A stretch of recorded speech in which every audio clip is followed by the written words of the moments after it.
Добрый вечер, уважаемые жители Сулейман-Стальского района. Сегодня у меня небольшая информация по коронавирусной инфекции. Сама коронавирусная инфекция – это большое семейство, конечно, вирусов. Оно включает в себя, может инфицировать как человека, так и животных. Если посмотреть по истории, с 2002, он существует еще с 2002 года. Тогда коронавирусы они рассматривались в качестве агентов, которые вызывают не тяжелые заболевания верхних дыхательных путей и с крайне редкими летальными исходами. С 2002 года по 2004 год было небольшое затишье. Дальше в 2012 году появляется новая коронавирусная инфекция, которая при этом зарегистрирована 2519 случаев заболевания, из них более 866 со смертельным исходом.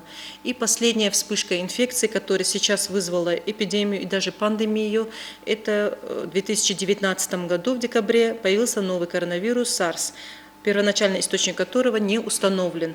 Первые случаи заболевания они могут быть связаны с посещением рынка морепродуктов в городе Ухань, в Китайской Народной Республике. Но в настоящее время основным источником заболевания, конечно, является больной человек и в том числе находящийся в инкубационном периоде заболевания.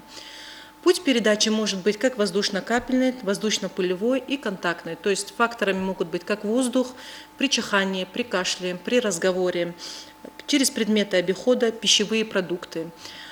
Сама коронавирусная инфекция, она еще недостаточно изучена. Поэтому если даже человек переболел этим заболеванием, иммунитет у него остается нестойкий и возможно повторное заражение этой инфекцией.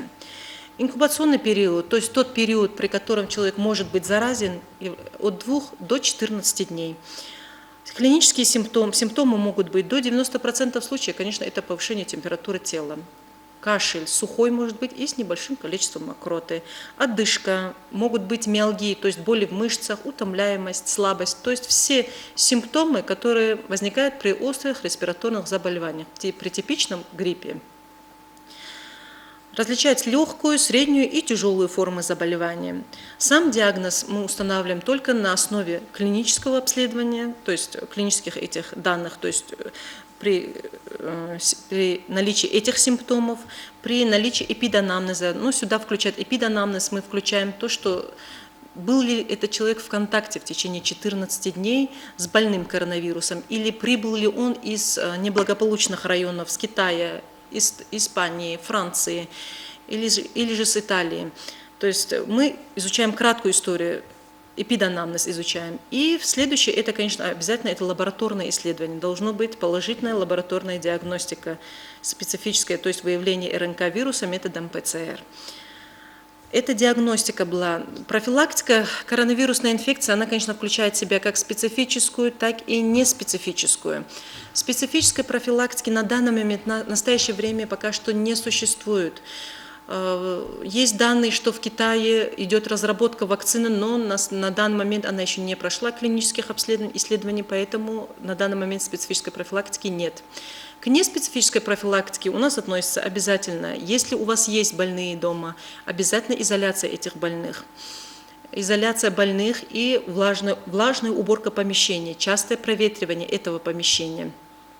Обязательно ношение масок. Маска действует в течение 2 часов. На данный момент, конечно, мы знаем, что в аптеках уже не найти этих масок, и даже по приказу мы в ЦРБ мы шили уже ватно-марлевые маски, 8-слойные, поэтому я думаю, и эти маски будут пригодны. Если у вас есть такой больной, то лучше огородить и его, и себя этими масками. Обязательно соблюдение правил личной гигиены, то есть обработка рук, частое мытье рук и обработка кожными антисептиками. Дальше использование для медицинских работников это уже использование средств индивидуальной защиты. Можно использовать местное использование лекарств, обладающих барьерными функциями, и обязательно своевременное обращение медицинской организации. То есть если такой больной есть, обязательно вызывайте для начала врача на себя, участкового педиатра или же участкового терапевта. В зависимости от тяжести состояния вы можете вызвать и скорую помощь, но если вы вызываете, вы должны обязательно предупредить о том, когда заболел этот больной, был ли у него контакт и с кем был этот контакт. Сейчас, насколько известно со всех новостей, объявлен карантин по России. Поэтому в Москве, в Санкт-Петербурге, в Саратове, в Сургуте, практически во всех городах России. Поэтому наши родные, близкие, дети, кто учится там, возможно, могут приехать к нам. Поэтому в это время постарайтесь на 14 дней изолировать своих родных. Постарайтесь, мы, конечно, дагестанцы, менталитет у нас такой гостеприимный, мы любим гостей, но в этот период постарайтесь изолировать его. Постарайтесь не ходить в гости сами, и чтобы к вам эти гости не приходили. В общественных местах имеется в виду, там, где есть скопление людей, общественный транспорт, допустим, либо свадьбы какие-то, мероприятия и так далее. И последнее, что хотелось бы сказать, вот эта паника, которая создалась вокруг магазинных продуктов и так далее, не создавайте панику. Страшного пока что, ну и мы будем надеяться, нету и не будет. Закупаться продуктами, я думаю, пока что не стоит и создавать эту панику. Если вы будете соблюдать эти правила личной гигиены, элементарные, как говорится, зараза к нам не прилипнет, поэтому будьте здоровы, не болейте, но если вы заболели, обращайтесь обязательно к нам. Такие больные должны госпитализироваться к нам в инфекционный стационар. Для принятия этих больных наш стационар подготовлен, и сейчас на данный момент идет еще подготовка дополнительная, поэтому обращайтесь, если вдруг вы заболели. Спасибо за внимание. Не болейте.